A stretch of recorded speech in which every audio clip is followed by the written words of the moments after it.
Welcome, everybody, back here at Veil of Sound. It is Easter Monday. We know that you got time on your hands when you started pushing play on this interview video. So we'll take some time off your hands, and I'm very, very happy to have a guy who surprised most of you probably last week by releasing a new album. So I'm very happy to once again have my friend Ralph Schmidt here on the show. Ralph, thanks for joining. Well, thanks for having me, and I hope everybody found all the eggs that were hidden. Yeah. Yeah. On April the 2nd and yesterday, maybe. But we'll come to the eggs that you hid inside your new record. The first thing that we always do here, and today I want to come back to something that we did before, because I know with you I can do that, the shirt of the day. The shirt. What are you wearing? What are you wearing today, my friend? Replacements. Ooh. Don't Tell a Soul. The best and most underrated American rock band, and one of my favorite bands of all time. I was thinking if I would say underrated, but in Europe, definitely. Yeah. Definitely. But also in America, everybody knows Husker Du, everybody knows REM, their peers. But like the Replacements, I mean, they're the most dysfunctional band. They're like pretty much G.G. Allen without the feces. Well, they had feces too. But not as much blood. No. Everybody, I encourage you, if you don't know the Replacements, try them. Maybe not this record. This is my favorite because it was my entry point. But look up Tim and Don't Tell a Soul, and read the book Trouble Boys. It's hands down the best music biography of all times. Yeah. That means something coming from a book nerd. I also, of course, want to plug something. Terje de Horde. I'll stay in the black metal realm. Come on, let's leave it at that. The icebreaker for today: are you aware that your record titles sound more and more like Neurosis? No, but I take it. No, I just thought about it. Like, all that has never been true. A light so dim. They are the titles. They are not necessarily becoming longer, but I would say they have something in there that's as deep, meaningful, and yet not obvious as many of the Neurosis titles. The new record basically opens an age-old question that a lot of people have been asking about Ultha. And I think with this one, the question becomes, the answer probably becomes even more difficult. Has Ultha ever been a real black metal band? That's a question that we got asked from the beginning. And I mean, I spoke plenty about like how much we got not threatened, but cursed at for ruining the black metal scene or being this or being that. And I'm done really being pissed about anything about this or annoyed. It is what it is. I know that we have not offended people, but like there were like some people that considered themselves like the gatekeepers or the purists of the scene. And from the get-go, we were like, oh, they say they're political. There's some hardcore kids that play metal now. And it's like, for a while, I gave a shit and I was like, oh no, that's not true. And it's like, I couldn't care less, There's if only the second wave of Norwegian black metal is like the blueprint for what black metal is to you, that you're only allowed to be black metal when you have long hair or have bald head. If you wear, like you have to wear a leather jacket and a lot of patches, well, okay. Have to burn churches. Wow. If that would be the case, then like at least it would be interesting. But there's a gazillion bands for you out there. Why do you get offended by what we do? And it's like, well, if that's the thing and you don't say we're not a black metal band, I don't care. I think, to me, black metal, from where I found it and what I read, like in these old books, it was like the antithesis to death metal, which has become stale, and like there's this code. And I mean, look at like all the original black metal bands. Look at Burzum, Emperor, Dark Throne, Over, and like none of these bands recorded the same record twice. Look at what became of Ulver, and they still get considered as a black metal band and as a true although they're band. basically Depeche Mode. Yeah, and they were a crowd, whatever. And and that's the thing. Like, to me, black metal was always absolute freedom. And to me, black metal is closely knit to what I feel in post-punk. That's what I said from the get-go with Ultha, that like black metal and post-punk, maybe goth, has like stuff in common. And to me, it's a feeling thing. And black metal has always been a feeling. I've never been a Satanist and I've never been religious, but still I gravitated to the way this music feels. And I think that Ultha still has the feeling of what black metal had to me back then and still has in its core and its essence. Have we developed way beyond the point of being like a straight up black metal band? Absolutely. Have we got gazillions of influences? Yes, I would claim that the new album, that no actual metal record had an influence on A Light So Dim. Wait, so you say that there is no outside influence, or that there is a lot of There's influence? no metal outside influence. So there is a lot of records that have been like, sort of like a godfather to what we're doing with this album, or what I wanted to do on this album. So like records that inspired me, like, oh, this is possible, I want to do this. And they were no black metal records or metal records at all. And I just speak through this voice when I write, and then we get together and transform it into what is Ultha. And I think there's a progression, and I think the new record is still not too far away from what we always did. I mean, we changed up the logo for this because we said, like, why should we still have the old logo? This could be something that backfires on us, but again, I do and we do what we feel is right for the essence of the songs that we write. And this album needed a new face with a new logo. Yeah. We will still print shirts with the old one because I think we didn't lose our roots on this album. And that was something that we were very conscious about. To not do the Paradise Lost mistake of like flipping the coin and being a completely different band. I think this new album is a progression from All That Has Never Been True. It is definitely something different, but in the core, it's still what we always did. And if that is black metal to you, fine. If it's not, if we're just a metal band, whatever. I would even go so far and to say that if we identify whichever genre we look at, in most of the genres, the basic idea at the beginning was to do something that hadn't been done before. If you look at punk, if you look at post-punk, if you look at death metal, in the beginning, it was a vehicle to do something that had never been done before. And it's interesting that I would venture to say after 5-6 years in any of those scenes, there is this, oh, it has to be like this, it has to be like that. Because people have fallen in love with a certain sound, which is totally fine. Totally fine.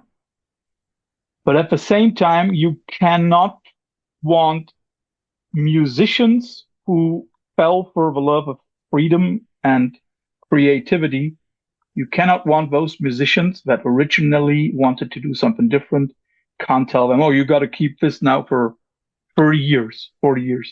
And that's also why it's interesting that you mentioned the Paradise Lost thing with Host. I would say that was one of the bravest moves in metal history. Absolutely. Is the record a good one? It has some really cool tracks. I like it. Yeah. Is it my favorite Paradise Lost record? No. No. Same but here. It is hands down one of the most interesting and boldest moves in metal history. It's like, let's flip the script. Let's imagine all of a sudden Depeche Mode doing a black metal album. There would be thousands, millions of fans who say like, oh, that's not Depeche Mode. But if you look at it the way it is done, coming back to this one, coming back to A Light So Dim, let's go through the most, easiest things first. Let's go. You had a lineup change. Correct. Just quickly explain for those who are not following your socials daily Yeah. what happened. So Andy, our keyboard player, who has been with us for 8 of the 10 years at this point when we started like doing this, he became tired of playing keyboards and synthesizers. And we were like, oh, well, this is a crucial part to our sound. And then Yes. since he's such a, yeah, well, he's not only a close friend, he was our brother. He still is our brother, thankfully. And we said like, okay, well, what do you imagine? Like, what do you want to do? And like, let's try something out. And then we tried it out with 3 guitars. And I didn't feel it. The others didn't feel it. He was unhappy. Then we tried to change it to the guitar sounding more like a keyboard, but then it was also like he had a different vision, but he couldn't really tell what he wants to do. And we didn't really feel the way it like went. And then we said like, hey, we need to be adults here because the same with back with Central Media or like with bookers that we had and it didn't pan out. We said like, let's stop it here as long as it's friendly and cool because we want to keep the connection, respectful and everything. And it was good for him. It was good for us. And I mean, he recorded and produced the album. He played on the album on various tracks. But yeah, like some of the outlines that we had, we kept and reworked them. And we wrote a few things completely new after he was out of the band. And then we were looking for someone, and it was incredibly difficult to find someone who had the time, who had the same morals and viewpoints that we have, the same humor. Well, and then there was Tim, who is the bass player in Unruh and has been our close friend for years. And things in his life changed. There were some time opening up. Unruh is not active at the moment. So Which is a shame. yeah, he tried it out. He liked it. We loved it. And now it's like it's never been any different than this. And we still have Andy as our friend. And yeah, so it's the best case scenario, but it derailed the release of the album by at least a year. So we intended to have a record out last year. Well, it is what it is. And now it came out 4 years and 1 day. After all, that has never been true. That's also something that I wanted to ask. Is 4 years the new rhythm? Because there were 4 years between Inexplicable Wandering and All That Has Never Been True. And now it's 4 years between All That Has Never Been True and A Light So Dim. Is that now? It is, well, you could say like the pattern is that there were like incredibly difficult obstacles in the way, with the one being a pandemic and my absolute burnout, where like at the end of 2019 and the reasons for Inexplicable Wandering almost made me quit the band. And so it took the pandemic and some time off away from the others and in general to like refocus. And then we did Belong, we did the Floors of Heaven EP, well, other way around, first EP. And that kind of kick-started everything that happened. And then we wrote All That's Never Been True. And we never imagined that so many people would gravitate to this record so much that it is now the record that everybody's talking about. But for years, it has been converging since. But now everybody's still, and we still get booked for everything. I mean, the Russian Circles tour happened on a record that was like 3.5 years old.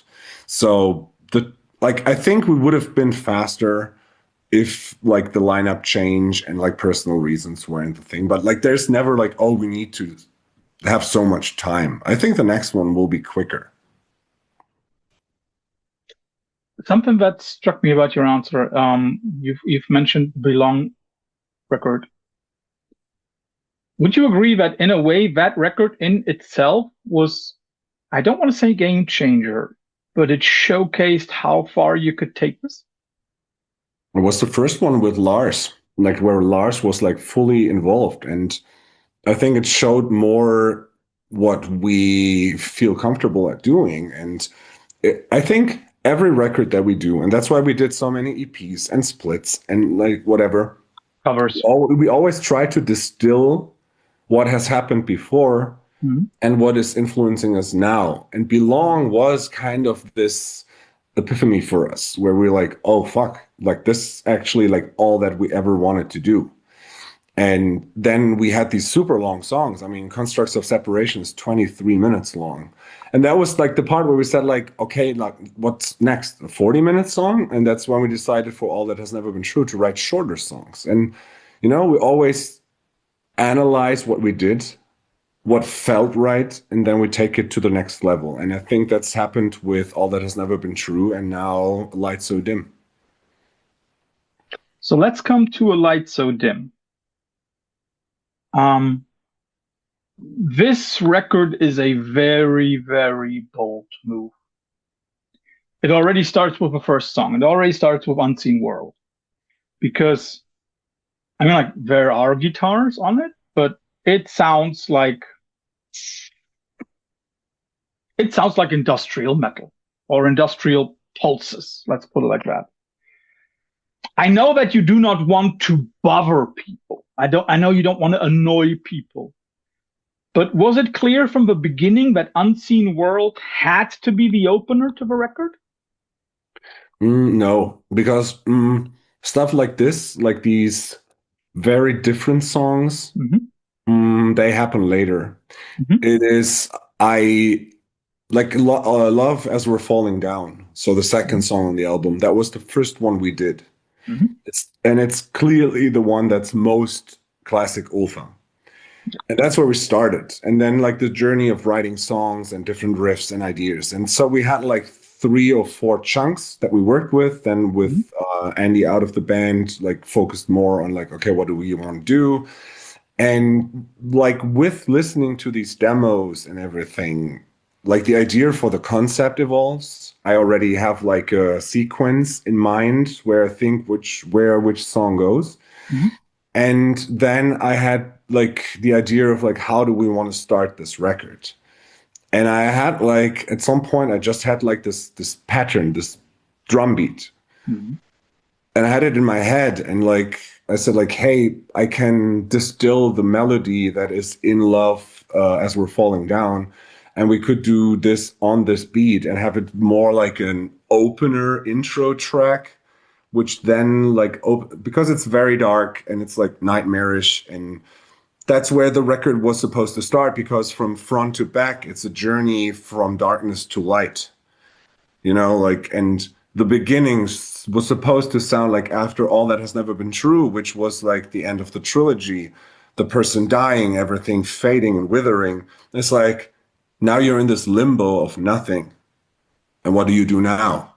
So I didn't want to continue this like concept of the record, but every record we do has like a point that is attached to the one before that. And that's what I wanted to do. Yeah, that's why it starts like out of nothing, just with like this heartbeat-ish kind of thing. You're like in this cloud space in limbo, and then you start off to the races with Love as We're Falling Down. But then to make it clear, at least that's the way that I perceive a record. It's not the way that the dead person reawakes with Love as We're Falling Down. For me, he awakes, or he's conscious, maybe that's the better word. He's consciously awake with To Part Via Belia Springs.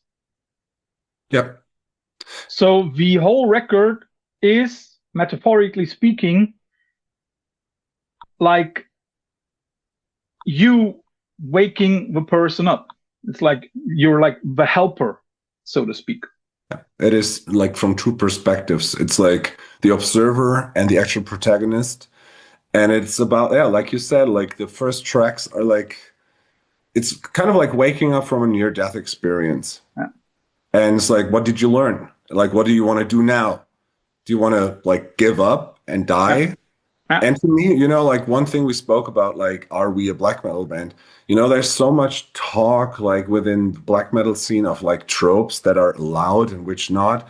And you have like this, I don't want to like name drops like suicidal black metal, but like this general thing is like, oh, there's no hope. Everything is so bleak. Well, then just fucking kill yourself, you know? And that's like kind of like this record is also like not a fuck off, but like I was annoyed by a lot of things in the metal scene.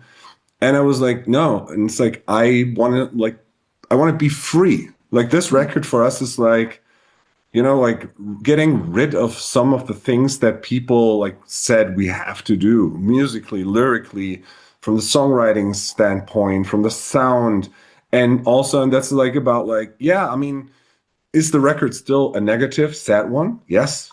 But every song has like this inch of hope within it that we always had. But now in writing these lyrics, I put an emphasis on like everything is fucked, but there's still hope. Otherwise, just give up, go and kill yourself. And like that's not an option. We have to continue, and then the world maybe gets better. Before I come to my reference point for the record, and that attaches to what you said about, you know, the record, of course, being sad.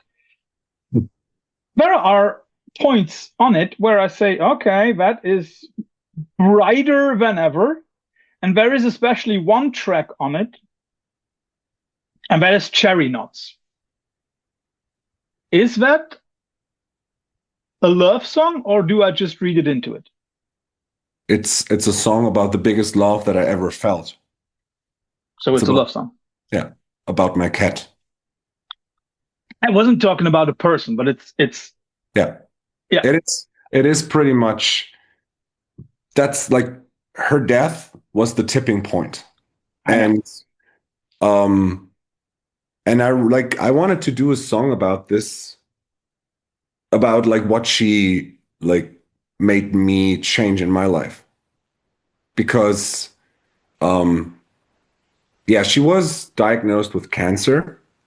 And after the breakup and like the disappointments that I had after like my old relationship and then whatever, like story's been told 1,000 times. Um, she was the only living being that was around me all the time, and she was the only one that calmed me down in the biggest storms and everything. And when she got diagnosed with cancer, the doctor, like the vet said, like yeah, maybe like 3 to 4 weeks. You have to get ready to like put her down. And she stood up and fought for like 3.5 months. Every day she got up. It's like, no, I'm not done. I'll go forward. And when I put her down, it made me think, like, do you want to give up? Do you want to die, or do you want to like fight like a 9-year-old cat? And that's kind of what I did, and that's like why I said in this chorus of this album, where everything is about a sad topic, but take something positive out of it.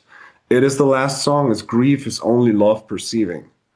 And that's what I feel like, I don't attach to people a whole lot. And if people around me die, I don't tend to grieve because I mostly don't care, as harsh as it sounds. When she died, like my world broke down. I was done. And I thought like it's 3.5 years after her passing that every time I think about her, it stings, borderline like crying sometimes. Yeah, you still haven't gotten rid of the cat things on the No. side of you. Yeah. It's still there. It's like it's her. It's like it's Cooper and Audrey's, like my two cats. It's their their shrine pretty much. And I think like this thing that you have is a reminder how pure this love is. And that like showed me that my heart is still capable of this. And that was the starting point of the journey, which then became pretty much a self-fulfilling prophecy with the album. That when the album was done, it was the first time I allowed myself to love someone again. And that's why the last sentence is, everything can be better, pretty much. Yeah. That one day this will all be okay. And that's kind of like where this record comes from. Like, dig yourself out of your hole, give your best as much as it's painful, and there's still something that can happen, which is more positive. That also a reason why your former wife, sorry, sings or performs the track with you? Yeah, that was my idea. Like Danny and I are still like very close. I mean, she does merch for us, and she's the mother of Titus. Titus, our dog that we have together, and yeah, I mean, she's been my ride or die for a long time, and she was the reason I had Cooper, like the cat, and then we decided to get Audrey. And when we broke up, we had to split, like separate the cats too. And we always worked it out. And I was like, hey, I want to write a song about our cats. I mean, it's called Cherry Knots, so the reference to Audrey Horne and Twin Peaks is pretty obvious. But I was like, I mean, she chose Audrey. I chose Cooper. So she gave me Audrey, and Audrey decided to stay with me, and Cooper wanted to stay with her. So I was like, hey, I would love to have you as a double on this song. And she was like, yeah, absolutely. And I mean, she's featured on this record 3 times. So that was my testament. And that's like what this hope of this record is about. We only work with people that we like, that are friends of ours, you know, and everybody's that is involved. The artwork, like the photos of the artwork, is like I don't know what you call it, like Nachhilfeschüler in English. Wait. It's like I'll, I'll look it up. Yeah, so You go on. pretty much like if you teach someone privately after Yeah. school, and like from where I come from, like Max, who took the photos, he used to be my English student when I was still in university. He comes from my hometown, and I met him by chance at a Lebanon Hanover concert. So it's private tutoring. Private tutor. All right, got it. And yeah, I met him like after, I think 25 years I hadn't seen him. And he was at the Lebanon Hanover show in Cologne, and met him, and we spoke, and he's like, oh yeah, I'm doing photos. And then I saw his photos. I'm like, hey, can we use photos for our new album? You know, like connections like this. And that's why Danny had to be on this album. Because yeah, she, as much as Audrey, was like a backbone to me getting better, to step forward and learn about life. And as much as we both struggle, like we always talk about it, that like it has to go on. Yeah, and it's the way that the connections that we make. I mean, like you can burn bridges and you can just simply balance over them. I definitely burned for bridges with my first wife, and I will never cross again. But I know what you mean. And if it ends in a good way, then that might be one of the longest lasting friendships that one can have. And the thing is that, of course, knowing the context and the things behind you, the cats and Danny, that makes a lot of sense. But my question next must be, was Cherry Knots the first one on that she sang, or was it the second one? It was the only one where she was intended to do it, like where I wanted her to have her on. But then I had the idea for this part in her still singing limbs, Yeah. the spoken part. I was like, I wrote the lyrics and I wanted to place them differently. But then like this part ended up like in the open, and it's probably one of my favorite parts of lyrics that I ever wrote. And I was like, I need this in on the album, and I want this on the song. If we don't play it live, it doesn't matter that much. But I wanted to have it here, and then I asked her to do it, and I think it fits perfectly. And then we had her like in the crew shout that we did on Hex Upon Our Heads. And then you've already mentioned the photos, and you've already mentioned cover. There were some things that really struck me about the cover. And the first thing is the new lettering to the band name, which reminded me a lot of Ulcerate from New Zealand. Yeah, a bit. I get that. Yeah.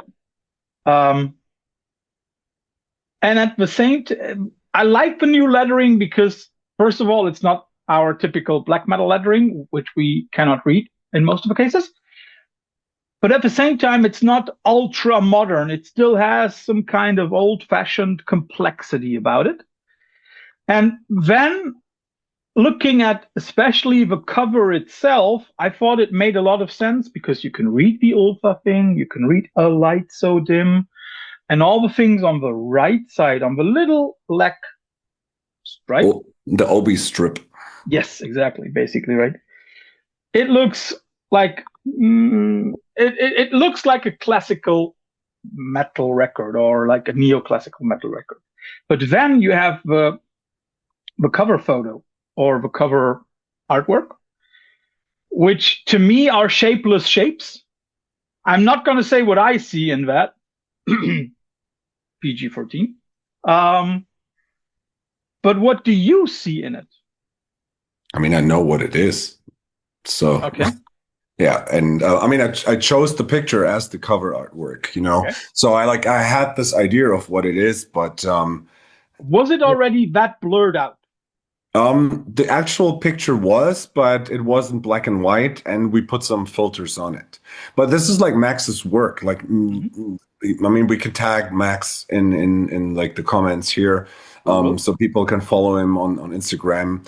And he has a great eye, and he does analog photography. And to me, that is obvious, and that's a very good thing. Yeah, and I always, you know, like I like paintings, but I don't see Ultha as a band with painted imagery.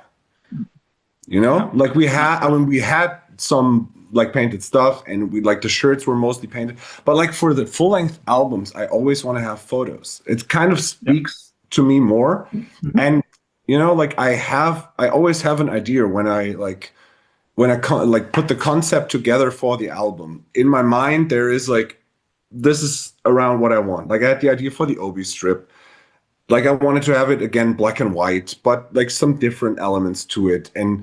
But then there's always the problem that like I cannot take pictures because I'm too dumb or I don't have the equipment. And I also don't want to do it because like if I would also do this, like I'm already super involved with the lyrics, with the concepts, with writing the basic riffs and the ideas for the songs. I need someone else's viewpoint. And like Toby, who's been our house designer for years now, who is also a close friend, like he and I see things kind of similar. And like I showed him, like Max sent us, I think 150 photos that he took that we could use.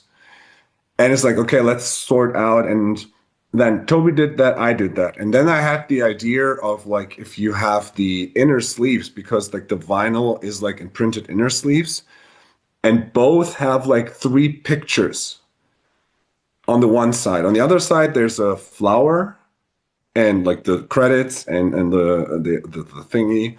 And on the other side, it's 3 photos, and it's always human, animal, fauna, flora. So it's these 3 elements which represents nature. And like he had these pictures and I chose them and I told Toby like, hey, I want to do this. And he pretty much chose the same pictures that I chose. And that was like, okay, now we know what to do. And then he worked his magic. So he did like these small icons. I only had like the Janos hat I had done by someone else, but like all the other letterings and graphics he did. And then it was like, I just told him what I want, and then he formed it, and I was like, yep, that's it. And with the cover, it is supposed to be something where you're like, you know, I want this effect. I want people to put in work. That's also with the lyrics. Like, it's not like, I am so depressed, but you have to keep fighting, then you will be better. You know, like, I want people to read the lyrics, and I think both Chris and I sing more understandable than we ever sang. Like the words are clearer, the production is clearer. And that was the idea. It's not as foggy, it's not as grainy anymore. But the artwork still needed to be grainy, but as much as you can still see things and interpret what it is. 2 things connecting to that answer. First of all, what I really like is what you described, and I hope you don't mind me asking, but would you say that with this record, you're taking the Ultha family more to the front than ever before? Yes. That was the key idea about the hope thing. This is for me, it's like having this network, being able to still do this, working with Stefan of Vendetta, having like all these people, like the stories behind, a lot of people will never get the stories behind this. But I spoke to Dev Forever, and like there was this question where it's like, do you mind that a lot of people will not get all the small details that you put into it? It's like, no, that's for me. I'm a nerd. But I think, and that's like, that's my feeling. So it's highly subjective. But I think when you listen to a record, you can listen if things are there because of a reason or if they're there by accident. Yeah. And everything with Ultha is very conscious. The sound, the lyrics, Mm-hmm. the whole design, the sequencing of the songs, interludes, fades. I borderline obsess about this shit. And it drives me crazy. But now it's out and I'm like, I listen to this album a lot because I really like the way it came out and I'm very proud of it. And yeah, there are a million details on there. And to me, they make this record this whole entity and this beast that it is. Then, quick question before I come to my initial second one, because you said about the details that you obsess so much about. At the end of what's yours is yours to carry. We can, if you use headphones, we can hear people talking. Do I really understand that one of them says, "Weiß Bescheid, huh? Weiß Bescheid?" Maybe. Okay. The other thing, and let's come to the lyrics. And that is something that Ultha has always been known for. And that is something that the people who really like Ultha for Ultha and not for any kind of gatekeeping shit is the lyrics. Some of them, again, are highly philosophical. When we listen to her still singing limbs, it basically it works on so many layers. For example, one could say, okay, that might even be Play-Doh because there is this echo of an echo, shadow of a shadow, which basically is Play-Doh's, and I had to look up the English term for it, allegory of a cave. And at the same time, it works on a comment on the present warmongering from several states. It also questions this, okay, what is reality? So that's one song, and we already have like 3 entrances to the lyrics. First of all, how long does it take for you to come up with that stuff? I have a notes app on my phone where I put ideas in. Sometimes it's just a word, sometimes it's a phrase or a chunk, sometimes it's a rhyme, sometimes it's whole blocks. And I read a lot of books and watch a lot of stuff where there are phrases that I think are great, and then I write them down and I think about them, and then they reshape, and then I use them. And so like I have this long ass file, and then I know what I want to sing about. Mostly it starts with one aspect where I'm like, okay, so here's what I want to write about. Here are phrases that fit with that. So I'll put them on a piece of paper, and it's like kind of collaging. That's what I do. So like I have these snippets and I'm like, okay, this works. Oh, this is a rhyme. Okay, fine.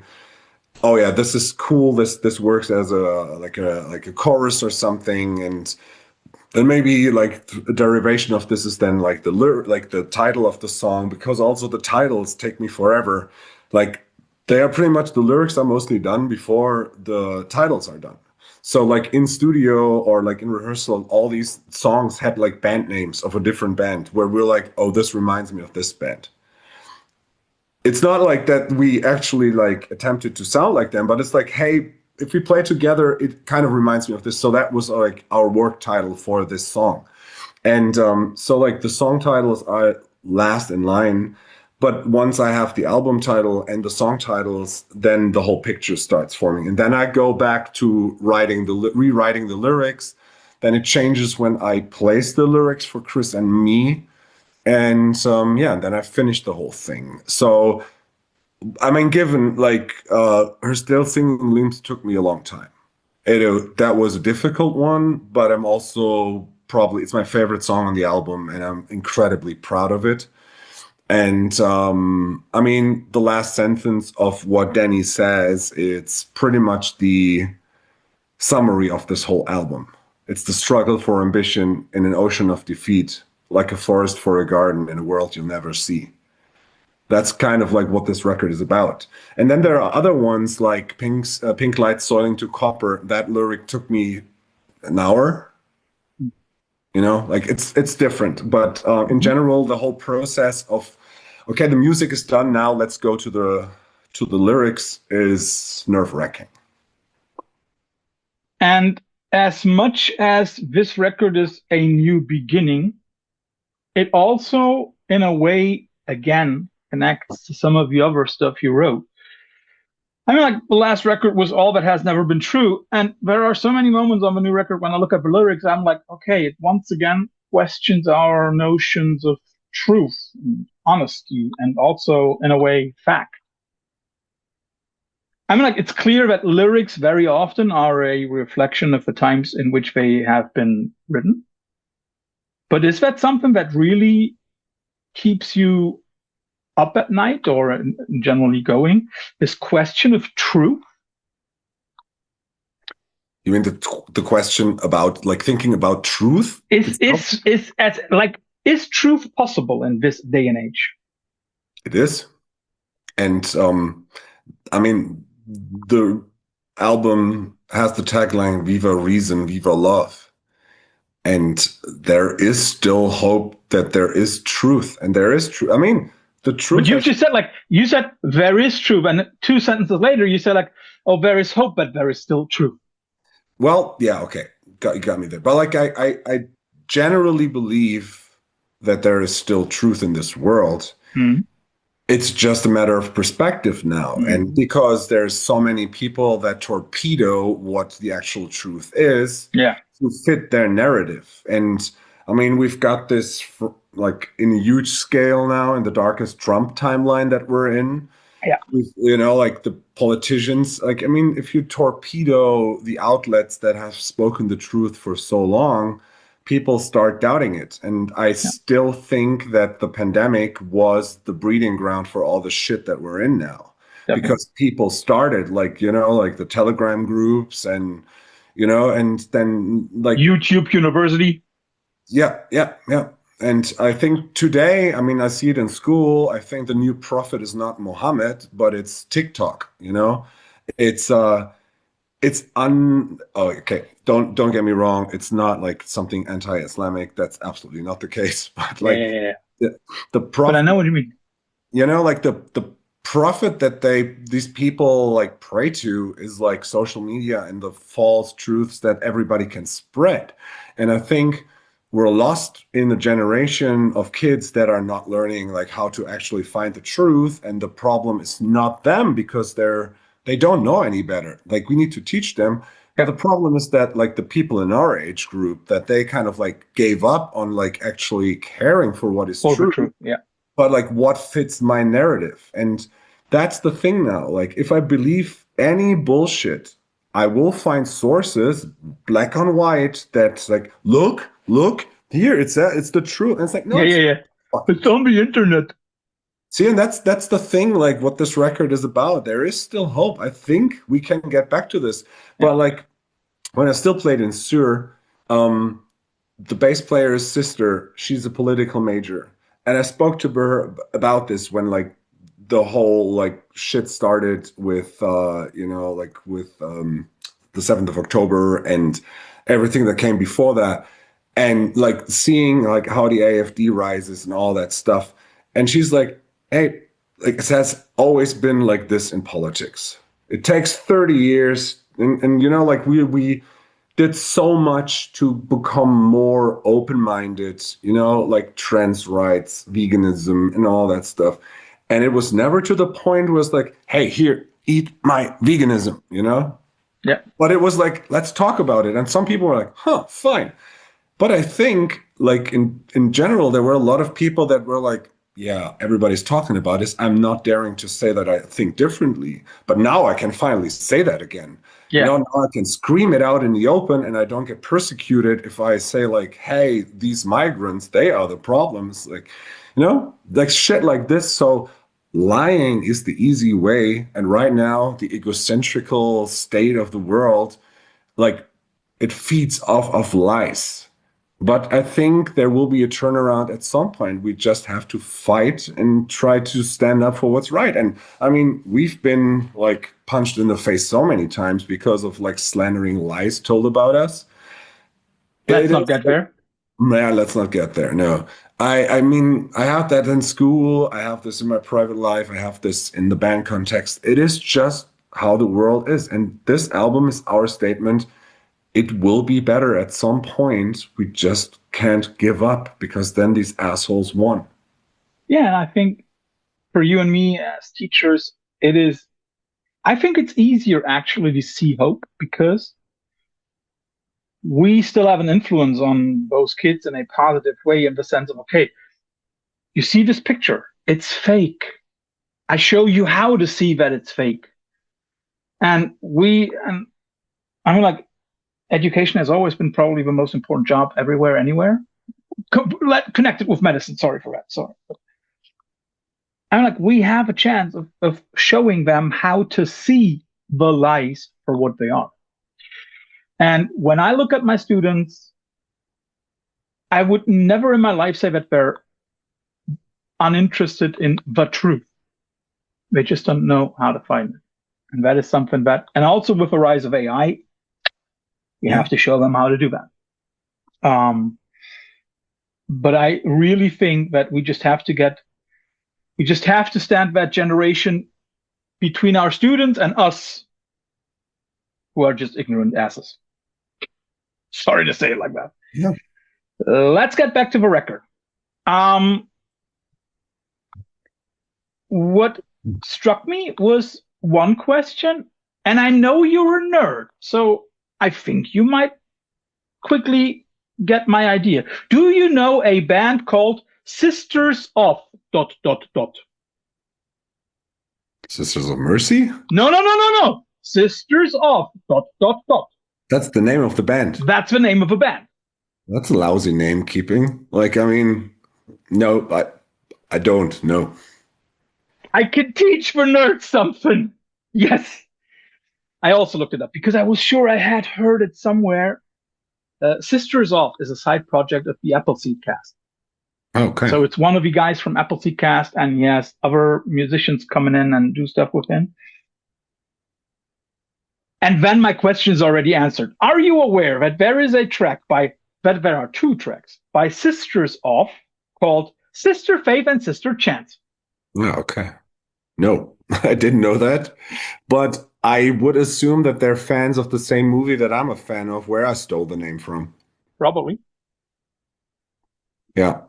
Do you want to explain the story behind it? Or shall people hunt for it?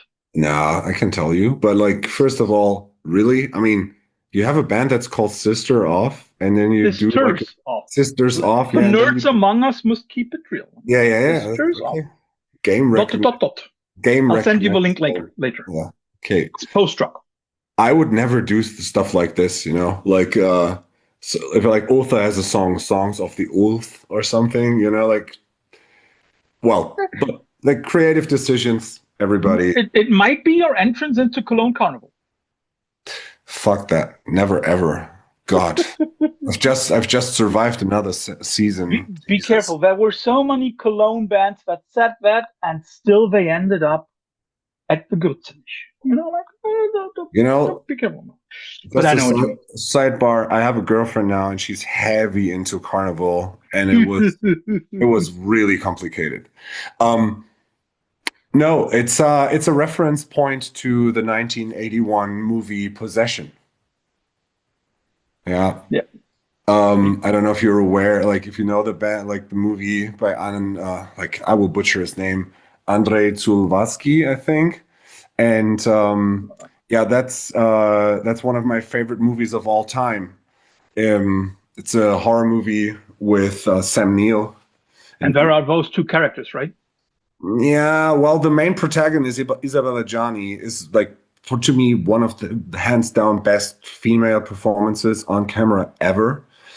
And there is a doppelganger in this movie. And like the sister Faith, sister Chance thing is like how both characters are. And the one is like the good, pure one, and the other one is the corrupted one. So it's pretty much the balance of good and evil.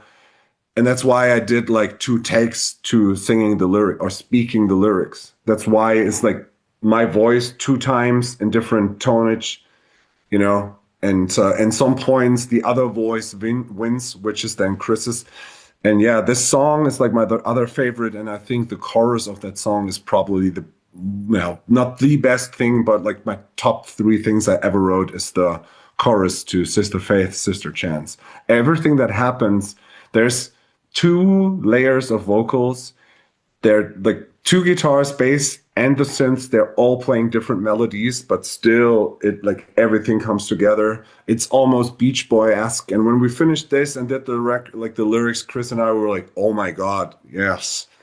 But yeah, it's a reference to yeah, the dialogue you have in your head about like, you know, like Good and good and evil. evil, you know, like all Yeah. that shit. Yeah. You've already mentioned your love for movies. Yep. Is it fair for me to say that this record shows it the most ever? There are so many moments where I'm like, okay, that could be Carpenter. That could be, I don't know, any other important horror movie maker. There are so many things which would fit movies and especially horror movies a lot on this record. That would bring us back to what you initially asked, like when we had the lineup change. I wanted like if it would have gone to my planning, if Andy wouldn't have said like I don't want to play keyboards anymore, I want to play guitar and all that has happened after that, we would have had a completely different fifth Ultha record. In my mind, the next Ultha step after All That Has Never Been True was Tangerine Dream with blast beats. I wanted to do literally a soundtrack to a movie that doesn't exist. And this didn't work. And I also think now it would have been the wrong step. I'm very happy with what happened because of all these twists and turns that we had to go through. But to me, this album is pretty much a movie without pictures. It is a Mhm. journey. It has these moments like a movie, like where you have reference points, where you go back to a story. Everything's intertwined. Every chapter is its own unique entity, but it feeds the whole thing. Yeah. And then when you end the record, it ends on the same where it starts, and you can watch it again. And so if you say like it feels like maybe cineastic is like the word, cinematic, I don't never Yeah, know. yeah, yeah, I know what you mean. It would be Um, probably cinematic, but yeah, yeah. I think it's the most cinematic thing that we ever wrote, and Mhm. that is intentional. Yes. I have two more questions before we come to the fire round. All right. The first one is easy because now I can finally say, like 3 months ago, I was not allowed to say it. When I did the interview with Yellow Eyes, I was not allowed to say that this is also a tour for a new record. But when everybody is watching this on the day it's released, you're playing in Luxembourg. I think the next day it's going to be either Vienna or Prague. Innsbruck. Innsbruck. Yeah, sorry. Innsbruck is on the 7th. So that is also something that you do. You're once again going full circle. You know, you've already done this amazing tour with Yellow Eyes 10 years ago. You're Almost, yeah. Yeah, and now you're doing it again. Is that also something where you say, okay, this is one of those family things, Yeah. going on tour with those guys? Yeah. That was clearly the intention. To me, it's like I never know if Ultha will exist in the next year. I intend to, and I want to continue, but given like where we're at in our lives, being like mid 40s, direction to 50s, having families and everything, it's not a given that this band will continue forever. And I'm happy that we did this fifth record. I really want to do a sixth one, which would be insane. But like, I never thought I'd do 5 records with a band. Um, but we have like this list of what stuff that we wanted to do. And to all of us, we did great tours with great bands, but nothing ever felt like being on the road with Yellow Eyes. They are hands down. I mean, you spoke to them. They are the best. They are the best metal band. They are the nicest people. It's the easiest to be around them. And that's the thing. Like now, when we do a tour, it involves a lot of planning and a lot of like moving parts that have to align. So we will not do it with anybody. Mostly like doing a tour by ourselves is easier because we draw enough people that we can do it ourselves, and then we don't have to, arrange stuff. But like when we had like the idea of playing the release show at Kultefest, and Malte asked me like, hey, do you think Yellow Eyes would be down to play? I'm like, they absolutely would. And so yeah, I asked them, they were like, okay. It's like, and well, if you're here around Easter, should we do a tour? And they're like, yes. And we're That's it. okay. And now it's just like, like I booked this tour by myself without a tour booker. Everything's DIY, and they operate the same way, and they have the same low expectations that we have. We just want to be on, they just said too, we just want to be on the road with you guys. If we have to put money on top, well, it is that way. And it's for us also that way. It's like, if this is a losing effort because we don't play like big like venues through like cool bookers or whatever. I think the biggest one is Vienna, right? Arena. I think that's well, I think the biggest will be probably the festivals, like Vendetta Fest and the Boat, like Hamburg. But like, I mean, look at Luxembourg, where we're going tomorrow when this comes out. It is we're in Ghent on Mondays. When this comes out, you are playing Luxembourg. Oh, April 6th. Yes, of course. Yeah, you're right. Yeah, and Luxembourg is a small, like it's 100 cap room, and it's a door deal. And people were like, "Are you crazy? Like, why? If there's 100 people coming out on an Easter Monday, they want to see like 2 bands, and like they're like close to us like this. I love it.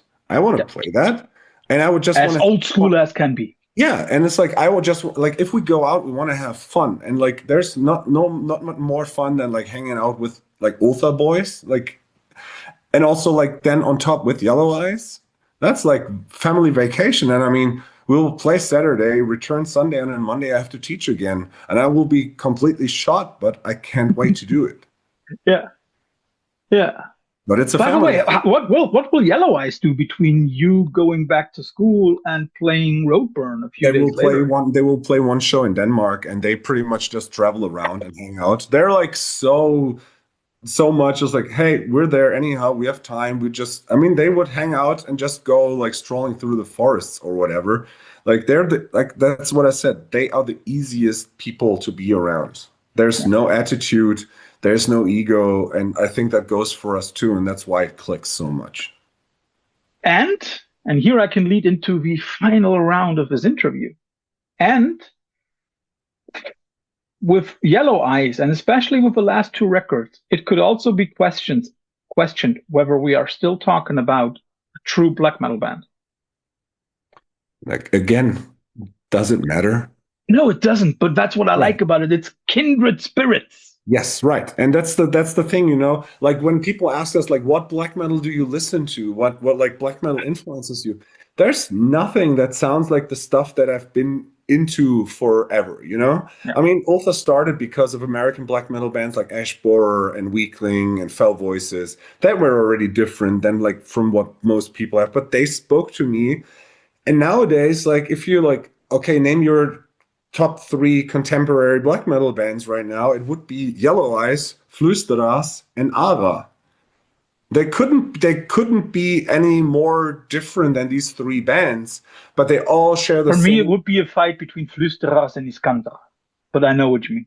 Yeah, but like Omar is like the same spirit. That's why he's friends with Yellow Eyes and with us, and Ara, like Michael from Lothar, and like these people just get like the tone that I love in black metal. I mean, you couldn't throw in Oranzi Pazuzu, but they're like a thing of their own. But like in general, like and that's the thing. That's where we like also started. I'm not hating on these bands. If you play classic black metal, I will still like give it a chance. I will probably watch you play live and think like it's cool what you do. It just doesn't tackle me emotionally. And that doesn't mean it's bad. It's just not my taste or like what grab like. But people give me shit for like, oh yeah, you're an arrogant cunt because you always talk shit. Like I don't talk shit about this. It's just not something I like.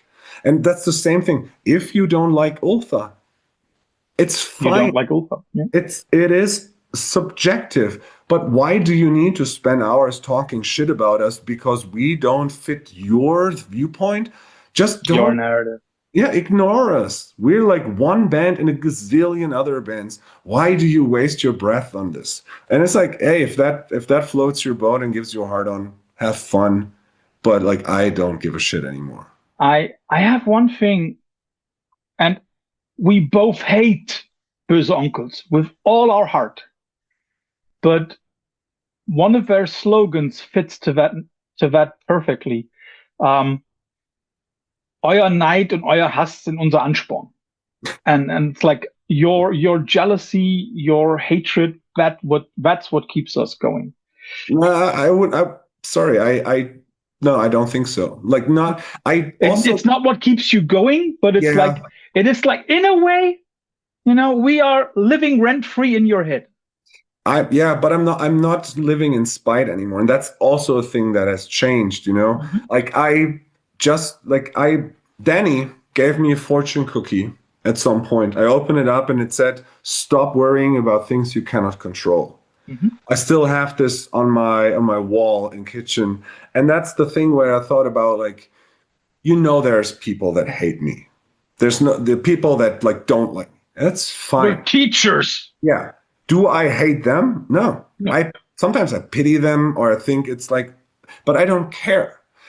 What I hate, like if like I stopped using the word hate because I used to say, oh, I hate this food or I hate Mm-hmm. this shit. I I don't like it. dislike. Hate Yeah. is such a strong. The only thing I really hate are Nazis Yeah. and people that are cruel to animals. That's where I really feel like hatred. But like Böse Onkels, they just I just don't care. But like I'm not doing this here out of spite. There's people that have spite towards us. And I mean, if that gives you a boner, go choke your chicken. I don't care. Like I just don't give a fuck about this anymore. So I'm interested in what and I've hinted at it. To me, there is a reference album to this record, which makes no sense, and I don't know why. But there is something, and that is the last one before the quickfire round. To me, this record is your White Pony. Oh, I love it. Shall I explain why, or do you already get it? No, please go ahead. We all know the Deftones from before. We know 7 words. We know Around the Fur. We know Be Quiet and Drive Far Away. Records that had real hits. I don't want to say that all that has never been true had a mainstream hit, but it was a really successful record in a way.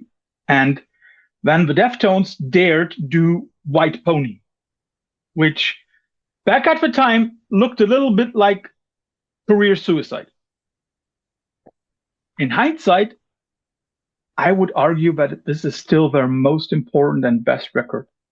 I don't want to say this is your best record because I hope there will still be 5 to come. But the audacity of going away from something that you never wanted to do, but that a lot of people saw in your back, that audacity to me is really a huge, courageous step. I wouldn't have said like this one, and I know it's their most important record. It's not my favorite, but you know how much I love the Deftones, and but it is definitely the one that put them on the map as like the band. And look at the renaissance of them now with the new album and the shows they play. It's because like some TikToker used "Be Quiet and Drive" in the story that made them like this big band again. But if you listen to it front to back, it has the same approach that Light So Dim has. Every song is in itself a microcosm and it feeds the whole narrative of the bigger picture. And absolutely, like I really didn't have this on my radar, but like it actually fits the mold because my blueprint was the last Depeche Mode album and the Memento Ultha. Mori, right? Yes, and Ultra by Depeche Mode, where every song is completely different. It has like hit moments. It's not their most successful stuff, but it has like this But micro. that's also difficult with Depeche Mode. I mean, Yeah, like their most successful stuff was really. yeah, and same goes like another big influence was Mezzanine by Massive Attack. You know, like, and that's what I wanted to achieve with this album. And Deftones, given is like the White Pony album, is a perfect metaphor. So yeah, thank you. I really love that comparison. So let's come to the quickfire round at the end. And with somebody who has been on the show now 3 times, it's becoming more and more difficult. So I thought I will not give you alternatives. I will ask you for your favorite. Oh wow, okay. This ooh. But to make it a little bit more complicated, I always chose 2 different ones. Let's start with your favorite concert. A, being in the audience. B, being on stage. Always on stage. No. You have to say what was your favorite. What was your favorite concert you went to, and the favorite concert you played? Oof. Okay. Wow. This is not quick fire now. This is like brain rot. I will not once again tell the story that my favorite concert of all time was Radiohead on September 11th. You know, I've said that so often. Okay. Understandable. I've seen a lot of great shows that really touched me, but I gotta say, when I think back, it was God, the voices of no, what's the name? The Voices of Bulgari, Le Mystique des Voices Bulgari. Yeah, it's been like it was a concert at Bochum in a church with this female choir of Bulgarian voices. 40 women in their like traditional outfits singing the most weird kind of harmonies without microphones and just had like a percussion player with it.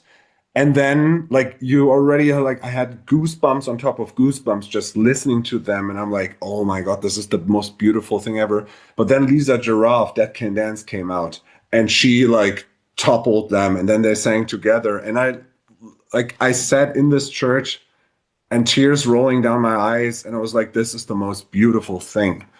And I'm sure like I will think about it and will be like, oh fuck, like I should have said this show or that show. But this show always comes to mind as something very, very special. So that's probably my favorite show that I've ever seen. And now comes the more difficult part. I mean, now that I've played around 500 concerts, it's getting kind of blurry. Oh, Jesus. The other ones are easier, don't worry. Yeah, this is the most complicated one. Probably, I think maybe it was The Unholy Passion with Yellow Eyes, Photocrime, and Karloff, like because that whole evening was so special. And we played really well, and it was on the peak of the love for all that has never been true. We had great sound. It was super emotional. And yeah, I think that one. Like probably like when it comes to Ultha terms, I might say something different about Planks. With Hellstrom and Ropes of Night, I don't have these fond memories. But yeah, probably Unholy Passion, the one with Yellow Eyes and Photocrime and Karloff. Yes. The favorite movie experience at home and the favorite movie experience in the cinema. Cinema is fairly easy. We have a cinema here in Cologne, which is called Metropolis, and it was the one cinema that always showed movies in the original English version. It's kind of like really rotten there right now, and I don't go there anymore because it's really disgusting. And they have like a real big room. They have a second. Like the CB for everybody. It's like the CBGBs of cinemas now. And it has like a real small room, and the small room houses 30 people, 40 maybe. And I bought a ticket to see Interstellar when it came out. And I went into this room and I was the only person in that room. So it was like a late showing and it was a 3-hour long movie. So I had my sugar-free cola, like my Cola Zero, my popcorn, and I was sitting in the middle of the room, and I knew where you adjust the volumes to the cinema room because it's close to the entrance. And then it's like, okay, the trailers start, like no one's coming. It's like, okay, the movie starts, like no one is here. It's like, oh my God, okay, I'm alone in this room. So I took off my shoes, went to the speaker system, cranked up the volume, and sat down. I had like a 3-hour long, gigantic screen, super loud, and this movie that completely blew my mind. Okay. So that's probably the one there. And I gotta say, even though it's not as well, do you know the movie Just Mercy? Oh yeah. It's not that old. It's like No, 5 years, 4 years, something like that. But yeah, yeah, something yeah. like that. I'm always like I'm a human rights person, like it's a topic I craft to, and I've always followed a lot like the history of the racism towards the black people, especially in the States. And it was a time when I saw When They See Us, this 4-part show on Netflix, Yeah. and Green Mile and all that stuff. And this is always something that gets me. And Just Mercy was like someone like, hey, you need to check out this movie. So I illegally downloaded it because there was no DVD or Blu-ray by that time. And it was like shortly after I moved into this apartment after my breakup. And I thought like I'm completely done and I can't feel anything. And then I watched this movie and I was alone. It was just Audrey on my lap back then. And I remember that I was about to punch the TV because I was so infuriated about like what happens. That's what I also And I remember. know like this emotional reaction is like probably one of the strongest I ever had, like sitting at home watching a movie by myself. So Yeah. probably that one. Yeah. To me, it would be easy. Cinema, hands down. That one time back in 2003, 2002, 2003, when the last part of the Lord of the Rings trilogy came out, and they played it in my hometown. All three of them, 12 hours of cinema. Back then for €12. Yeah.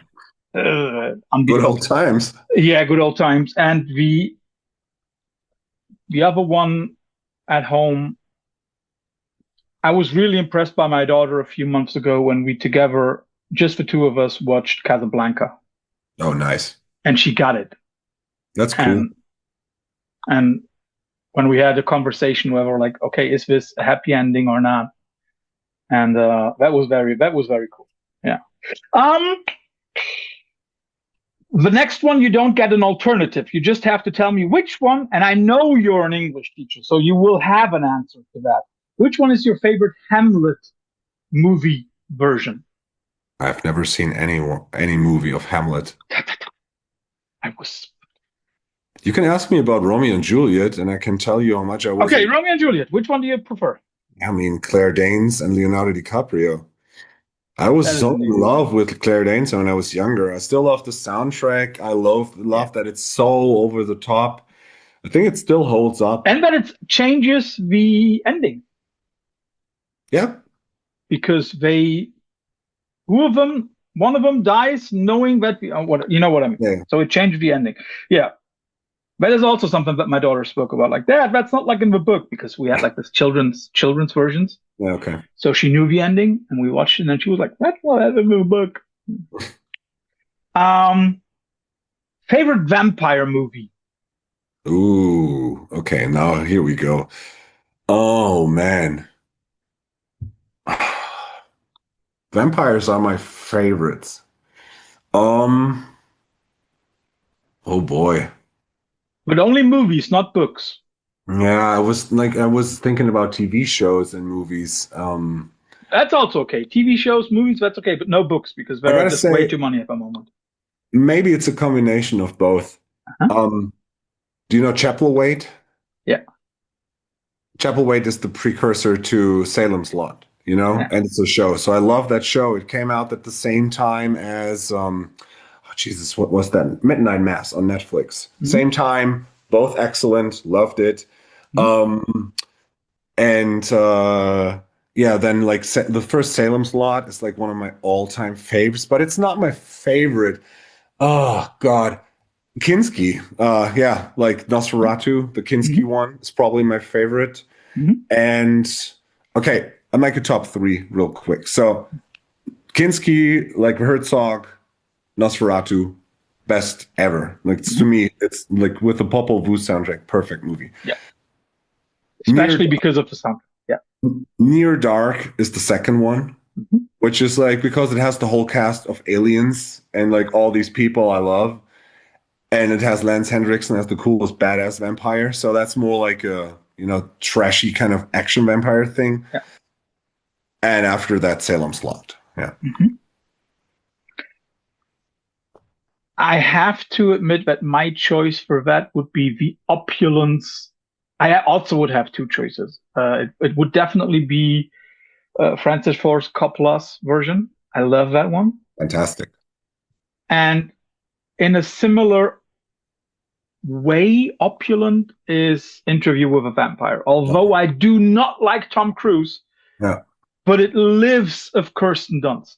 She Yeah. is the movie to Yeah. me. I'm Your glad favorite? Yeah. I'm glad you didn't say the fucking Nosferatu movie from last year. No. If I had anything to do with Nosferatu, I would choose Shadow of a Vampire Okay. because that also is like, I mean, we both know that Max Schreck did more than just one movie. Yeah. But the idea behind the thing is just awesome. Yeah. Favorite Frankenstein actor Oh boy. Karloff? for me would be Robert De Niro. Yeah, I mean, love De Niro, but I don't love this Frankenstein movie that much. Have you seen the new one with Oscar Isaacs? Nope. Don't do it. Yeah, Trust me. everybody told me don't do it. Yeah, I don't know. Like I haven't seen a real installment of Frankenstein and really like got me because I think they pretty much came close to the Dracula books, like the Bram Stoker. Like they're movies that are close, and I think Yeah. like I said, the Herzog one is close to that. But I think Frankenstein, I haven't seen it. You know what I really liked? The Brenner version is pretty close to the book. Yeah, Very, but very close. to me But it's not the just Brenner. yeah. What I would have loved to see. Do you remember that show Penny Dreadful? I think I do, but It was like a weird show that like three seasons and then a fourth one with a different topic. But it was like there was a vampire, a werewolf, and like it was like set in like the 18th century London thing. And there was a guy that played like a Frankenstein-ish monster. They didn't call it Frankenstein's monster, yeah. but it's like that show was fucking great, and I love like the subtle hints towards it. And they teased Jekyll and Hyde in the end, so like they mixed all these gothic horror stories together. I like the Frankenstein character in it because of the complexity of it. So that was also a good one. Yeah. I have one last one, and I'm very curious what you say. It goes away from the goth elements again, but your favorite music documentary, not biopic, documentary. Okay. Well, let's. Okay. Is it allowed to have like a tour movie? Is that like does that Yeah, count? yeah, yeah, yeah. I just say no biopic, nothing like Bohemian Ah, Rhapsody or okay, okay, Rocket yeah, Man. got it. No, then it's 101 by Depeche Mode. I was sure about that. Yeah, that's to me, it's like the aesthetic of Corbin, like in Yeah. this movie. I love the album. Everything about this is fantastic. And I have high hopes that, speaking coming back to this year, Finn Wolfhard, the guy from Stranger Things, Mhm. he released an album last year of like indie music with his Mhm. band. It's kind of like Dinosaur Jr.-ish, kind of Mhm. Sebado. And he and his father are big Replacements fan, and they are like doing a movie, like a biopic about Trouble Boys. So I have high hopes in that. Mhm. Um, but yeah, 101 Depeche Mode all the way. I'm thinking which one I would choose. The GGL movies, I guess. No. That would be too easy. No, I think I might actually. The last one that I really, really liked was the Devo documentary. I'm not. Oh, that was good. Yeah, that was a good one. And if Mark Mothersbaugh is listening, give me a call. That will be bucket list for me. Ralph, thanks for all the insight into the new record. But I thought, we are nerds and we've already mentioned a few bands. But we normally do the plug of the day at the beginning. I would like to end with it today. And I'll give you a moment to think which maybe was the last record that really got you burning for music. And I have one which I learned about just like 2 weeks before I did the interview. We had already a review out and I was asked to do the interview and I was like, yeah, come on, I'll do it. I like the promoter, so let's just do it. And then I listened to the record by Fogell. Fagelle. Mm-hmm. And it's one of the most amazing records out there. Because it's singer-songwriter, it's ambient, it's techno, it's Swedish. I don't understand a word of it, but it's just amazing. Okay. Let me just check. Because I have a list of all the albums that I liked. And of course, me too. I always keep track. But yeah, actually, I don't need to look it up because I can already tell you. It is a record that will be out in June. And probably around the time of this, when this comes out, you will be able to hear the first song. And I can already promise you it will be in my top 10 this year. It's a band called Dry Wedding. They are from Portland, Oregon. And the record is called The Back of Beyond. And it will be out on a new label that, I don't know. I will, yeah, well, it should be out by now. So it's Vesparian. It's run by a very cool person. And I was involved in getting Dry Wedding on this label because I've been a fan of Dry Wedding for a long time. They've got 2 incredible albums out. Their singer, Davey, is by now one of my closest friends. And we always like interact. And yeah, they are one of these underrated jams of bands where you're like, you're like when you sometimes, that's the cool thing about music, nerds like us, we listen to a gazillion records and all of a sudden there's a band you've never heard of, you play them and you're like, oh my God, this is everything I want condensed into one. And Dry Wedding is that. So for all of you out there, if you're interested, Dry Wedding, imagine Scott Walker teaming up with the Birthday Party and 16 horsepower, but played through the sound of Wayfarer or No metal. It's like not a metal band, but they have the power, the intensity of a metal band. Incredible songwriting, very complex. It is not easy listening, but it's also not like fusion jazz. And yeah, that new album, The Back of Beyond, is just outstanding. I don't know what this first single will be, but whenever you get around and there's a song called Moths, play it loud, order that record, support this band. I love Dry Wedding. Shout outs to Davey, my brother from a Portlandian mother. So that's my shout out. So, my friend, enjoy the rest of your evening. Thanks for all your time. Enjoy when the folks are listening to this on April 6th and you are in Luxembourg, go to the show. You will find the other remaining dates for the tour beneath this one. And I'll see you somewhere soon. Or the next album of some other band. Yeah, thanks for having me, and thanks for all the good work you guys are doing with Veil of Sound. It's become such a staple of good music interviews, and I mean, so many friends have been guests, so many cool people that I like. It's good to be like in the circle of these cool people that you interview. So thanks for having me. Thank you very much. Bye-bye.